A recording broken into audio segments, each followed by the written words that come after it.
Hola, ¿qué tal? Bienvenidos a la cuarta clase de la materia de teoría del Estado dentro del curso prefacultativo para el ingreso a la carrera de Derecho de la Universidad Mayor de San Andrés. Nuevamente es un gusto compartir con ustedes en esta pequeña clase virtual dentro de estas clases asincrónicas y también es un gusto compartir con ustedes ese pequeño espacio que tenemos en la plataforma Moodle que está destinado pues a la interacción que es el foro. Recordemos también que en este foro también ustedes mismos se pueden responder, ¿sí? Y hacer un debate del cual seguramente va a ser muy rico y se va a sacar ciertas conclusiones muy interesantes. Recuerden, por favor, algo respecto a esta situación de las preguntas. No olviden que cuando me las hagan, tengan en cuenta que deben citarme la página de donde están extrayendo la mencionada pregunta, así para que tanto el auxiliar como mi persona podamos tener en cuenta el contexto necesario para responder a la pregunta, a la duda que ustedes están generando.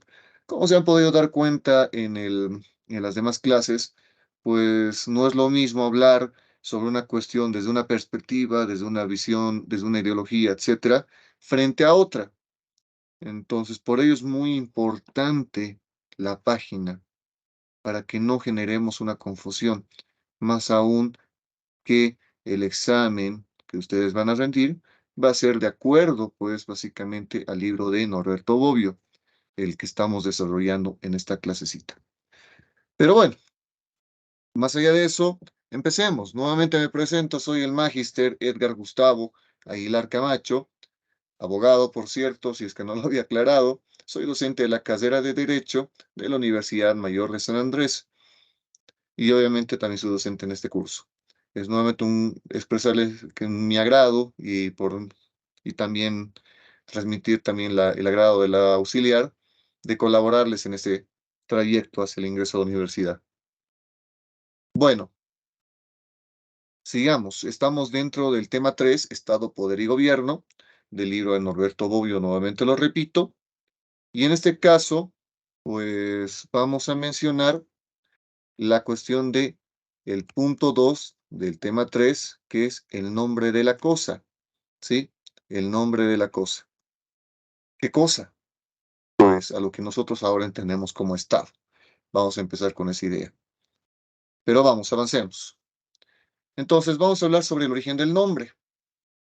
Y primero vamos a hacer esta situación desde una perspectiva en la cual vamos a citar o nosotros no, sino lo hace Bobbio, vamos a mencionar a quien fue el primero en utilizar el término Estado, ¿sí? El término Estado a lo que es una institución o comunidad política o lo que ahora vamos a ir debatiendo y desgranando, vamos a ir desmenuzando. ¿Y cómo lo menciona? Pues obviamente del príncipe de Maquiavelo, ¿sí? Eh, la- es indiscutible que la palabra Estado se impuso por la difusión y el prestigio del príncipe de Maquiavelo. Todos los estados, todas las denominaciones que ejercieron y ejercen imperio, dominaciones, perdón, valga la aclaración, dominaciones que ejercieron y ejercen imperios sobre los hombres fueron y son repúblicas o principados. Entonces, aquí ya manejamos la idea del término, ¿sí? Estado, y, y dónde lo traduce, pues, Maquiavelo, este término Estado, de dónde se está extrayendo esto de El Príncipe, que es la obra más conocida de Maquiavelo, y seguramente muchos de ustedes, seguramente la gran mayoría, ubica el libro, si no es que ya lo ha leído. Entonces, bueno, esto extraemos de la página 86 del libro de Bobbio. Asimismo, tenemos que entender de que ¿por qué cobra popularidad el término Estado? Como nos dice Bobbio, por la misma popularidad de Maquiavelo y su obra El Príncipe, ¿sí? Es decir, que El Príncipe también generó, pues, una suerte de simpatía con el uso del término Estado. Por eso es muy importante.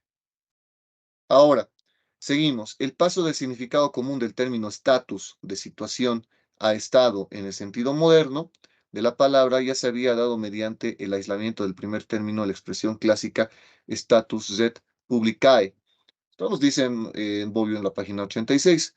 En ese sentido, ¿qué tenemos que destacar? Obviamente que si bien el término Estado se destaca en el uso de Maquiavelo, en el Sobra el Príncipe, pero ya no es que un día Maquiavelo se ha levantado de la cama y ha dicho, uy, a esto le voy a denominar Estado porque me suena bonito.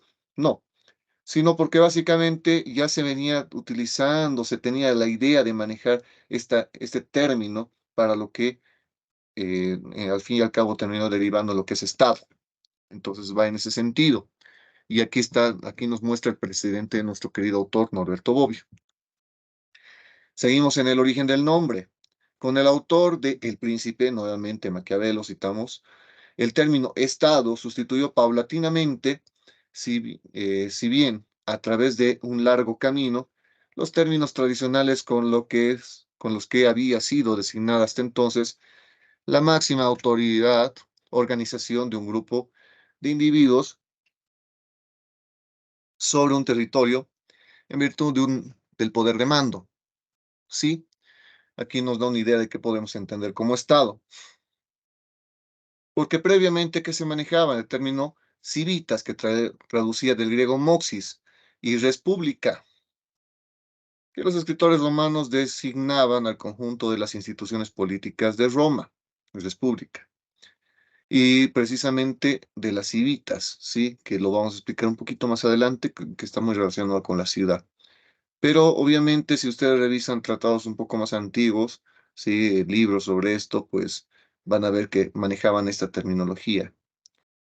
Y bueno, en el siglo XVI, Jean Bodin, ¿sí? Intitulará su obra Tratado de la République, ¿sí? De 1576, dedicado a todas las formas de Estado y no solo a las repúblicas en un sentido restringido. Entonces aquí vemos que ya se empieza a desarrollar también el desarrollo, emplear este término Estado y todas las características que tiene, ¿no? En el siglo XVII tenemos a Hobbes, Thomas Hobbes, usará preponderantemente el término civitas en las obras latinas y Commonwealth en las obras inglesas, ¿sí? ¿Refiriéndose a qué? A lo que entendemos por Estado, ¿sí? Y a las obras inglesas de todas las acepciones de las cuales hoy se usa Estado, es decir, eh, todavía no estaba tan consolidado como creemos que está consolidado ahora el uso del término Estado, ¿sí? Porque aquí ya vemos un ejemplo que tenemos como ejemplo el mismo Hobbes, que ya todavía partía en usar otra terminología con relación a estas comunidades políticas. Seguimos con el origen del nombre. Los romanos jamás tuvieron una palabra que sirviese para designar el género del que regna, ¿sí? Y república en sentido restringido. Fuese las especies, de suerte de república fue usada una vez como especie y otro como género. Esto les explico. Bueno, cuando hablamos de género y especie es un debate muy sencillo, es una cuestión muy sencilla, ¿no? Es el debate de esta cuestión de género y especie se puede emplear para muchos ámbitos. Por ejemplo, hablamos de que sería el género celulares y especie sería, por ejemplo, Xiaomi, iPhone, qué sé yo, a ver, Samsung y muchos más, ¿no? O hablamos a ver, de vehículos, el género sería vehículos y la especie sería un Toyota, Nissan, bueno, ya bueno, pero sin saliéndonos de la marca, pues podemos hablar que se llama de animales mamíferos, el género será los mamíferos, y la especie será pues obviamente perros, gatos, monos, etcétera, ¿no? Entonces esto se entiende esta cuestión de género y especie. ¿Qué nos quiere decir en esta partecita nuestro querido amigo Bobbio? Básicamente nos quiere explicar de que la cuestión de que hubo una confusión con relación o se utilizaba tanto como género como en especie el término república. En este caso, ¿qué sería? Se utilizaba el término república como la especie, es decir, como un símil, como lo que hoy tendríamos, comprenderíamos como Estado, ¿sí? Como esa comunidad política, pero a su vez, república sería y se lo usaba como una forma eh, de Estado, una forma de comunidad política, por lo cual, es decir, existiría, república sería una forma de república, para que se me entienda. La república sería una forma de república. ¿Por qué? Porque obviamente se lo utilizaba tanto para identificar el género como la especie. Y bueno, pues aquí puedo citar un ejemplo ridículo también, en donde se podría darse este caso de que un término se aplique tanto para género especie, y especie, mejor dicho. Quizá no es tan adecuado, pero creo que nos puede ayudar a entender. Nosotros en Bolivia tenemos, sobre todo aquí en nuestra región, tenemos muy popular, bastante arraigado denominar al detergente para la ropa como ACE, ¿sí? Entonces, básicamente, cuando se va, si pregunta un ACE, véndame un ACE, véndame un ACE, al menos en mis épocas era así. Pues bueno,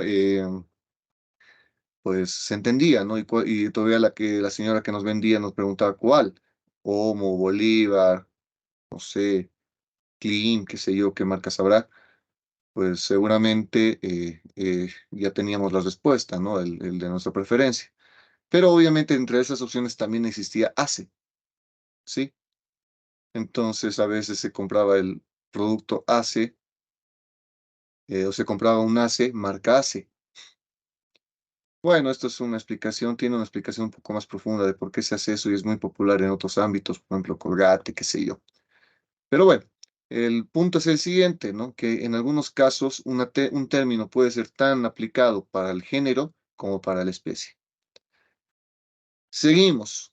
La única palabra de género conocida por los antiguos para señalar las diversas formas de gobierno era civitas. Pero ya en Europa, en tiempos de Maquiavelo, el término civitas debía haberse considerado especialmente para quien hablaba en vulgar, como cada vez inadecuado para representar la realidad de los ordenamientos políticos que territorialmente se extendían mucho más allá de los muros de la ciudad. ¿Por qué? Porque obviamente civitas deriva de ciudad y claro, pues una comunidad política, un estado como lo conocemos y qué sé yo, tiene no se limitaba básicamente a la ciudad, sino también a otros territorios que también estaban subordinados a la autoridad del soberano. Entonces, bueno, por eso también te ha generado una crítica el uso de civitas. Página 88 del libro de Bobbio. Y seguimos. La realidad del Estado precisamente moderno, que debe considerarse como una forma de ordenamiento tan diferente de los ordenamientos anteriores, que ya no puede ser llamado como los nombres antiguos, nos dice. Entre los historiadores de las instituciones que han descrito la formación de los grandes es- estados territoriales sobre la disolución y transformación de la sociedad medieval, ha hace una tendencia a sostener la continuidad de los ordenamientos de la antigüedad y del medioevo, lo que en los que de la época y por tanto considera el Estado como una formación histórica que no solo no ha existido siempre, sino que nació de una época relativamente reciente. Como se pueden dar cuenta, estamos cambiando de punto. Ahora vamos a hablar de argumentos en favor de la discontinuidad. Y en esta presentación ya de hecho estamos explicando qué estamos hablando qué queremos decir con esto de discontinuidad. ¿Dónde se destaca principalmente esta explicación? Justamente en lo último citado. ¿Sí? ¿Qué nos quiere decir? Que el Estado, desde esta perspectiva de la discontinuidad, no ha existido siempre, al menos el Estado que conocemos, el Estado moderno. El Estado es una creación relativamente reciente, como lo voy a citar más adelante, y que básicamente esas comunidades políticas, instituciones políticas anteriores a este Estado, pues no eran estados, o al menos no eran en estricto senso. Y bueno, pues, ¿qué queremos con eso? Básicamente, ¿qué querían explicar con esto? De que existe una diferencia entre esas comunidades políticas medievales o de la antigüedad frente a esta comunidad política moderna que la conocemos como Estado, ¿sí? De esto trata este punto de la discontinuidad. El mayor argumento es el proceso inexorable, dice, de concentración del poder de mandar en un territorio determinado, incluso muy vasto, que se da a través de la monopolización de algunos servicios esenciales para el mantenimiento del orden interno y externo, como la producción del derecho mediante la ley, que a diferencia de la costumbre proviene de la voluntad del soberano y el aparato coactivo necesario para la aplicación del derecho contra los reticentes, pero también a través del reordenamiento de la imposición, de la exención fiscal, necesarios para el ejercicio efectivo de los poderes que va haciéndose cada vez más grandes. Sí, es decir, que esta cuestión relativa a este cambio de esa comunidad política que no sería un Estado en estricto senso, o no sería un Estado con frente al Estado moderno, ha surgido precisamente al desarrollo de estos instrumentos, de esta monopolización de los servicios, del mantenimiento del orden interno, como la producción de la ley, como nos citaba Bobbio, además de la exención fiscal y la imposición y exención fiscal y toda esta situación, que denota una característica que obviamente esos comunidades políticas anteriores no las tenían, o al menos no las tenían desarrolladas. Entonces, que esto marca una diferencia, una disimilitud entre ambas. Esto lo citamos de la página 90 a la página 91. Seguimos con la discontinuidad.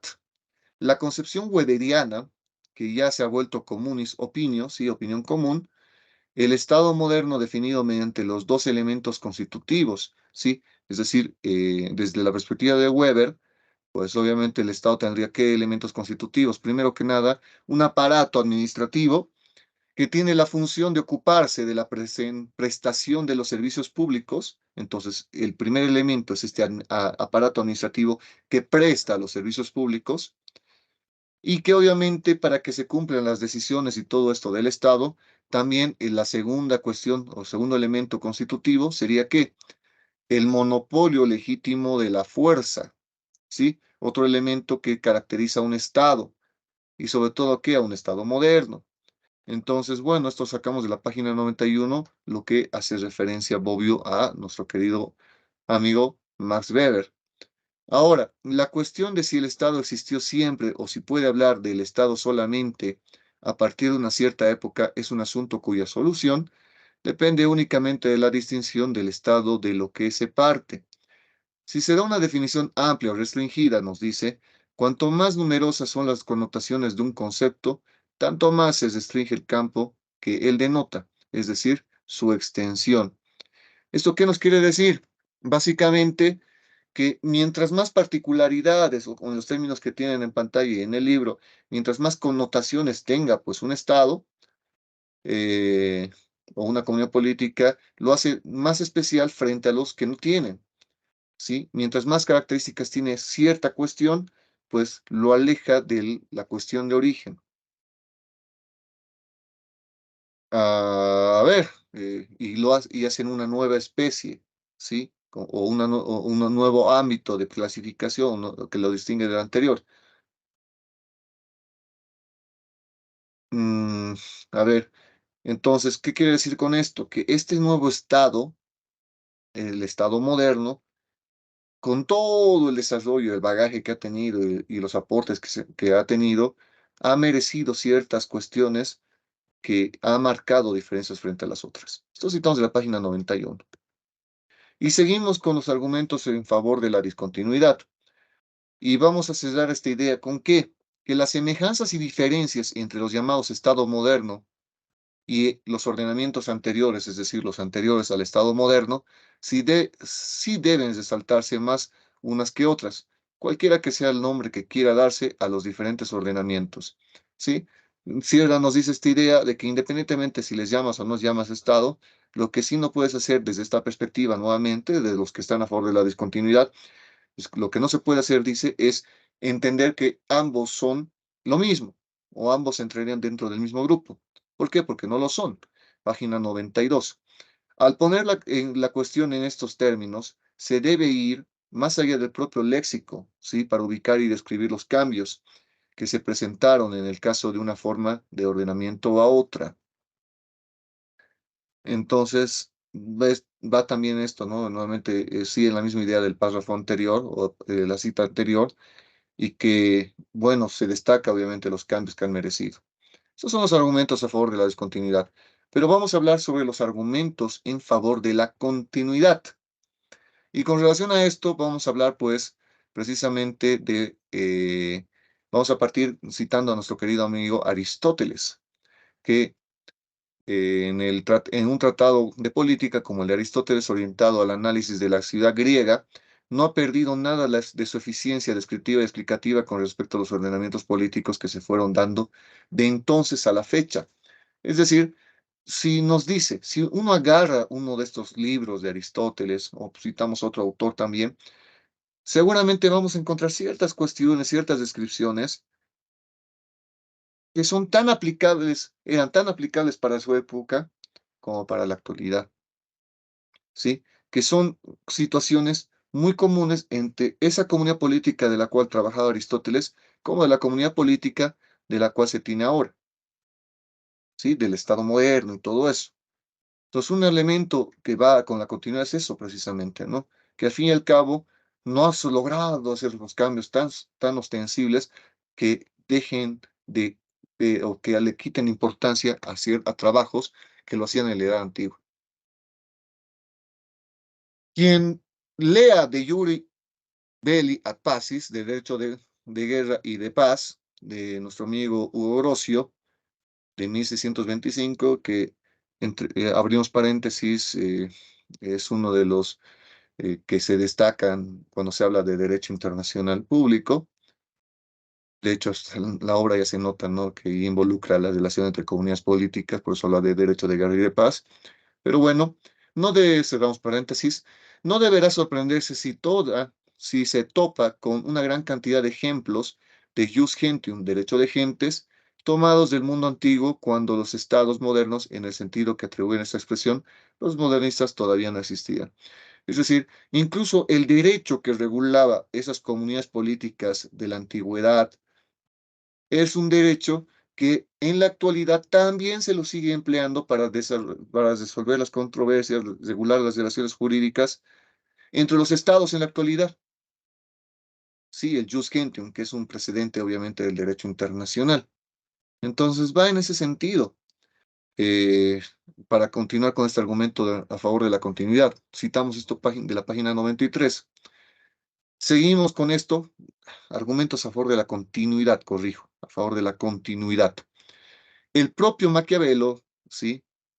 Vamos a poner al mismo Maquiavelo, leyó y comentó la historia romana no como un historiador, ¿sí? Sino como un estudioso de política para derivar sus enseñanzas prácticas aplicables a los estados de su tiempo.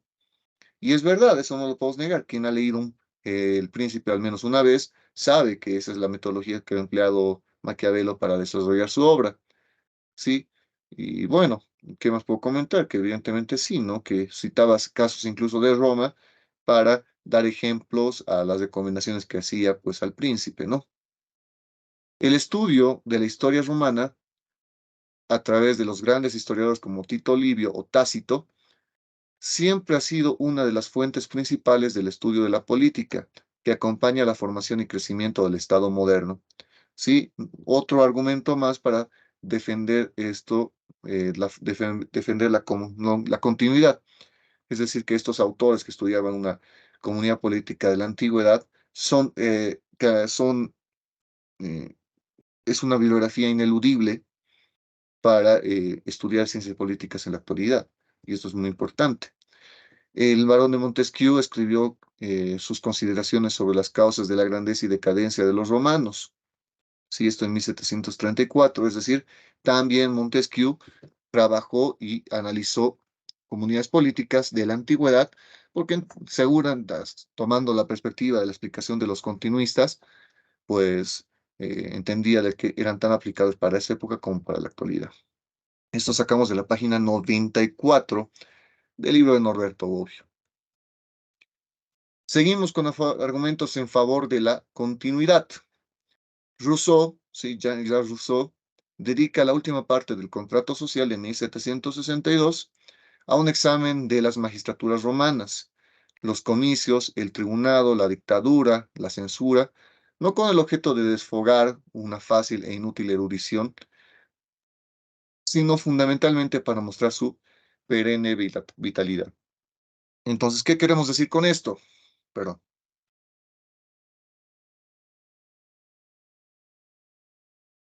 ¿Qué queremos decir con esto? Pues obviamente otro argumento más, citamos a otro autor más que realiza un análisis, un estudio de instituciones de la antigüedad, porque, entendiendo desde la perspectiva continuista, porque eran tan aplicables para su época como para la época de sus autores.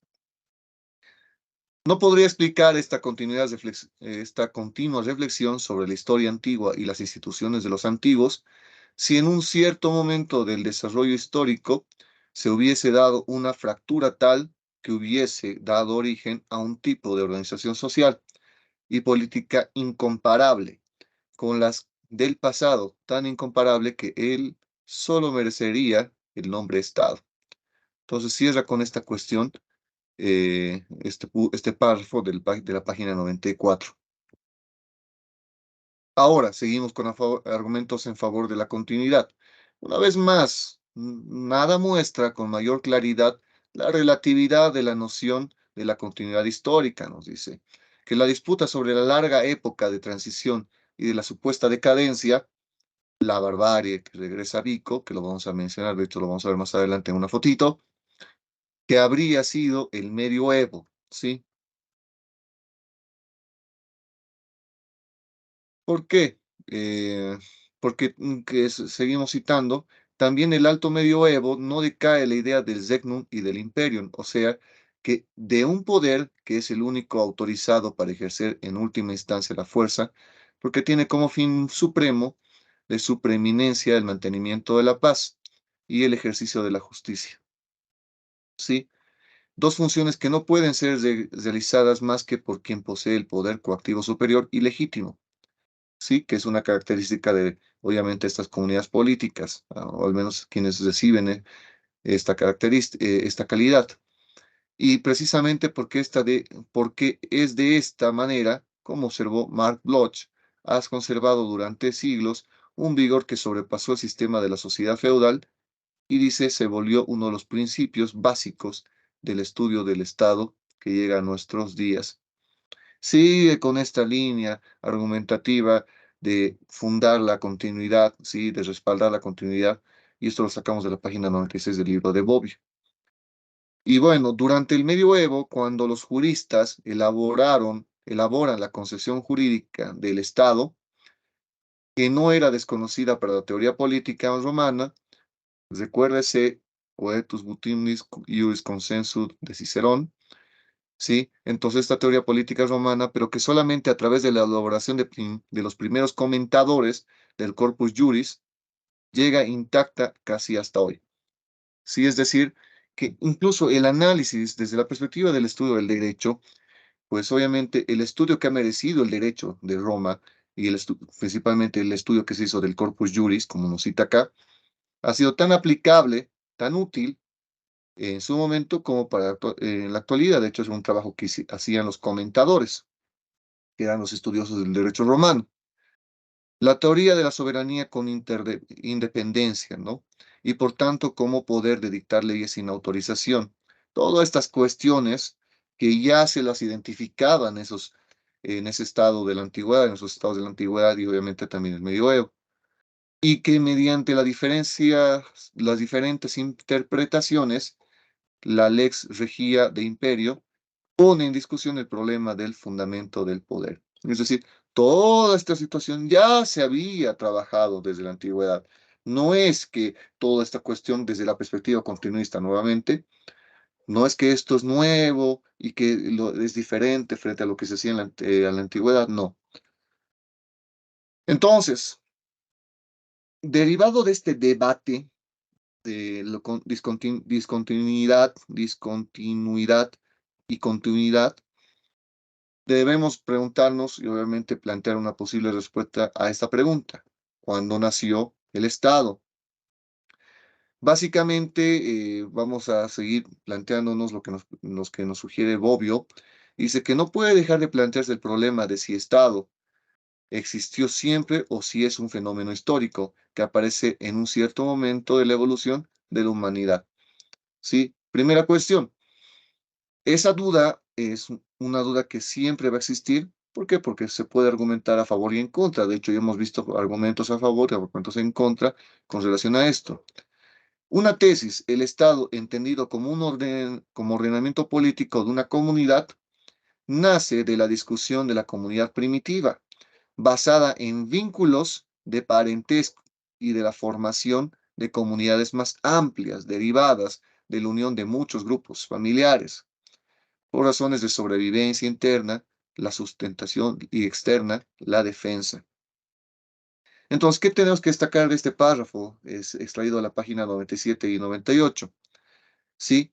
Que precisamente que el Estado es un ordenamiento político de una comunidad, primera cuestión, que nace de la disolución de la comunidad primitiva, es decir, es una, algo que es distinto de la comunidad primitiva, en los cuales se basaba en qué, en vínculos de parentesco y de la formación de comunidades más amplias y derivadas, es decir, ese es el camino que se va desarrollando hacia el Estado. La unión de muchos grupos familiares, ahí se va desarrollando el Estado. Por razones de sobrevivencia internas, ¿sí? ¿Por qué se unían? Por, como nos dice, la sustentación, como también para la defensa. Entonces ahí está una cuestión para ver si identificar esta cuestión del nacimiento del Estado. Esto, por ejemplo, habría que ver, esto tiene un debate si puede identificarse en la historia o solamente es una concepción racional. No les quiero complicar con esa cuestión. Algunos historiadores contemporáneos, como hemos dicho, el nacimiento del Estado señala el inicio de la época moderna, ¿sí? Si tomamos esa perspectiva de discontinua, ¿sí? De discontinuismo, pues podríamos entender desde la perspectiva de historiadores que cuando tenemos un Estado en estricto sensu, como lo conocemos, pues ahí tenemos el inicio de la Edad Moderna. Esto sacamos de la página 98 de Bobbio. El nacimiento del Estado representa el paso de la época primitiva, dividida en salvaje y bárbara, a la época civil, donde civil significa al mismo tiempo ciudadano y civilizado. ¿Se acuerdan esa cuestión de civil y civilizado? Pues va en ese sentido.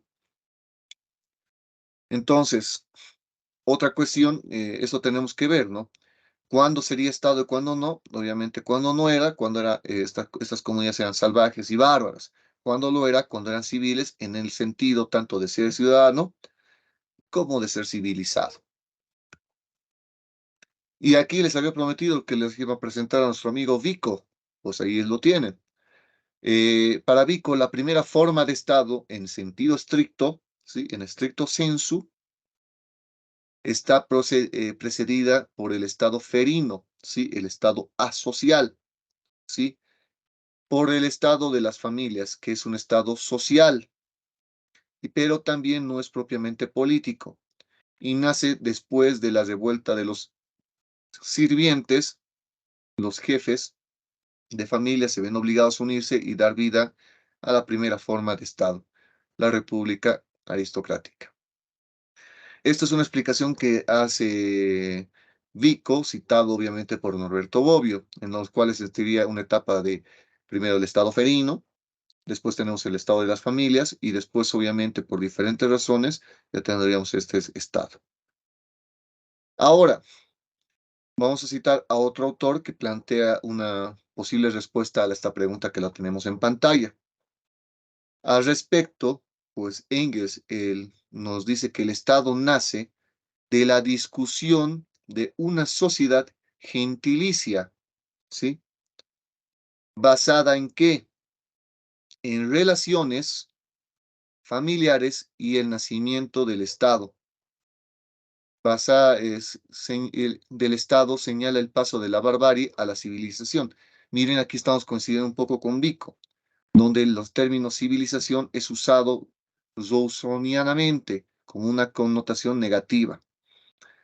Esto es muy importante, ¿no? O sea, esto tal vez esto lo hemos mencionado en videos anteriores, esta perspectiva de cómo se comprende este estado de naturaleza y obviamente estado civil, esta sociedad civil. Y bueno, pues habíamos hablado por qué es rusoniana, porque Rousseau, como les he comentado, pues no, él tenía una perspectiva positiva con relación a la naturaleza del ser humano, pero entendía de que la cuestión de la sociedad civil ha sido algo que no se lo ha podido, no se ha podido esquivar debido a que ha surgido un elemento negativo que ha sido la propiedad, que ha causado un cambio que no se puede retroceder, ¿sí? Irreversible, un cambio irreversible, por lo cual era necesario este estado civil, esta sociedad civil. Y por eso habla desde esta perspectiva que obviamente Engels lo reconoce, ¿sí? O lo recoge más que reconoce. Esto lo sacamos de la página 99. Y seguimos. Para Engels, ¿sí? Que escribió, por cierto, una obra junto con Marx, con el nacimiento de la propiedad privada nace la división del trabajo. Con la división del trabajo, la sociedad se divide en clases. Entonces, nuevamente, esta es una explicación de Engels, en el cual dice que esto se va desarrollando en qué. Primero, en que está un estado de naturaleza y donde nace una propiedad, la propiedad privada.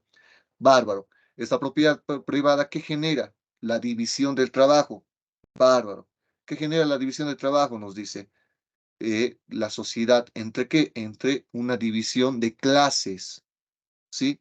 En la clase de los propietarios, ¿sí? De los propietarios y la clase de los desposeídos, obviamente los que no tenían los medios de producción, tomando términos eh, que se manejan mucho en el marxismo. Con la división de las clases nace el poder político, ¿sí? Es decir, que gracias a la división de clases, ¿sí? Producto de esta división de clases, surge este poder político que tiene una función, ¿sí? Que el Estado tiene la función de qué? Esencialmente de mantener el dominio de qué? De la clase, de una clase, ¿sí? La clase propietaria en este caso, incluso recurriendo a la fuerza y por tanto impedir que la sociedad dividida en clases se transforme en un estado de anarquía permanentemente, es decir, retroceder a ese estado en el cual no existía propiedad, en donde todo mundo pues existía en igualdad y demás cuestiones que ya me deben entender si les digo, vamos, en qué línea está yendo nuestro querido autor Engels, ¿sí? Citado nuevamente, ¿por quién? Por Norberto Bobbio. Y esto es muy importante entender. ¿Por qué? Porque esto se habla mucho, es entender de que estas citas tienen que, siempre tienen una, siempre tienen que entenderse de que pueden tener un sentido muy diferente al que incluso tienen en su origen, desde la forma en cómo cita el autor, en este caso Bobbio. Entonces, por eso aclaro esta cuestión siempre. ¿Cuándo nació el Estado? Seguimos con esta pregunta. Pues básicamente una alternativa aparente es la que toma cada vez con más frecuencia los antropólogos, otra ciencia, que evitan hablar de Estado, término demasiado comprometido debido al uso que se hace de él. Sí, vemos que nos está generando bastante problema, de hecho, se están dando cuenta, porque tiene bastantes connotaciones, para designar el Estado moderno y habla más bien de organización política o un sistema político. Entonces, bueno, si algún día quieren generalizar y no ingresar y tranquilizar tanto a uno que tiene esa perspectiva discontinua como un continuista, pueden utilizar estos términos organización política o sistema político. Es una alternativa aparente porque no resuelve la obligación de delimitar y definir el concepto de política, que es igualmente ambiguo. Sí, de hecho, utiliza el término política que el Estado, aunque ofrezca la ventaja de tener tradicional y convencionalmente una extensión mayor.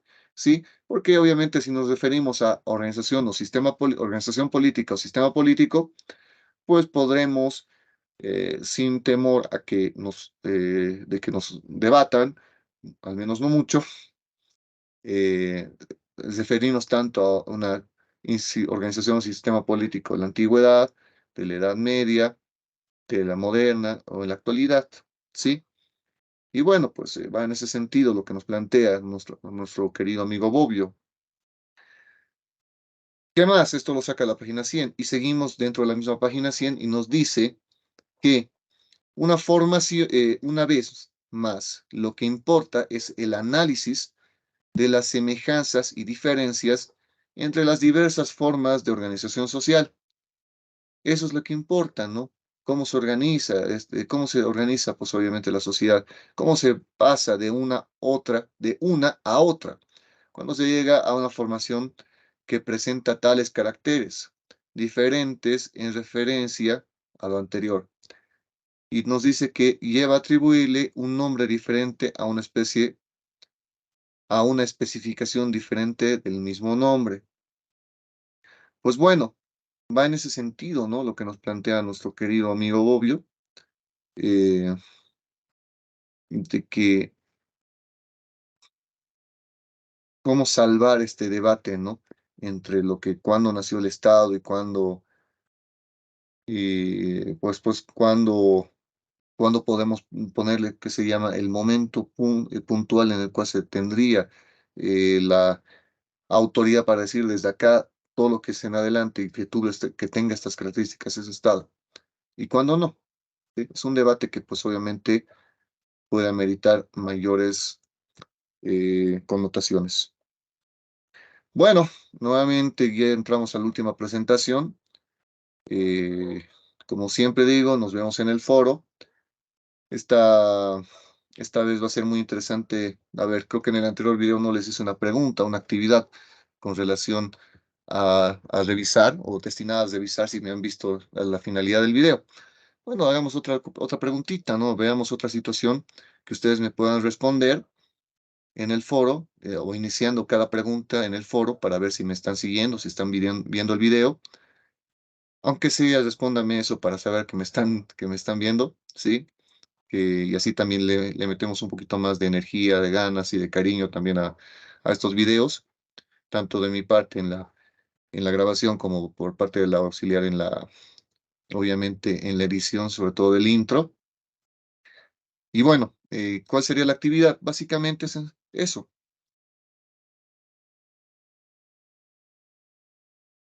En un párrafo, más que en un párrafo, en una línea, díganme, sin necesidad de argumentar, solamente cuál creen que les ha convencido más. De que si es el término, es necesario que se distinga el Estado moderno en un estricto sensu frente a los sistemas políticos, comunidades políticas, etcétera, anteriores, o que básicamente estas instituciones, sistemas políticos siempre han existido y que vale que se los entienda como un mismo ente, una misma cuestión, por lo cual resulta innecesaria esta división. Entonces me dicen cuál, si gustan me dicen la página de la cual han terminado de cerrar en convencerse, o por lo menos me dicen el autor que les ha convencido.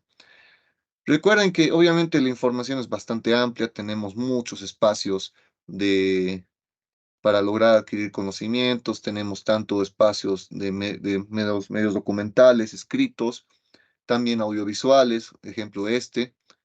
Y bueno, pues, pero recuerden que para esta dinámica del curso prefacultativo, el examen va a basarse en el libro de Norberto Bobbio, por lo cual sería muy bueno de que nos guiemos conforme a lo que nos explica Bobbio. No porque nuevamente, no lo aclaro nuevamente, no porque tenga la última palabra, porque Bobbio es la máxima expresión, como pueden ver es muy bueno y todo ello, sino porque así lo tenemos planteado en la actividad, ¿sí?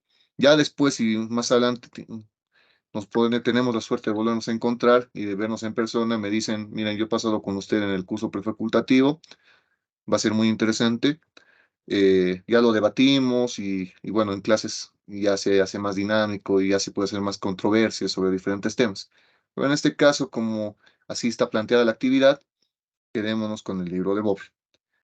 Y bueno, ¿qué más? Creo que estamos en orden. Sí, en orden. Bueno, muchas gracias, nuevamente un gusto y nos vemos en el siguiente video que sería la clase 5. Sí, la clase 5, el cual obviamente va a tener videos un poquito más largos, debido a que obviamente agrupa un poquito de información más detallada, ¿sí? Que amerita mayor explicación. Entonces, bueno, este va a ser el video prácticamente que va a tener menos duración, pero bueno, ahí vamos. Muchas gracias, chao, chao.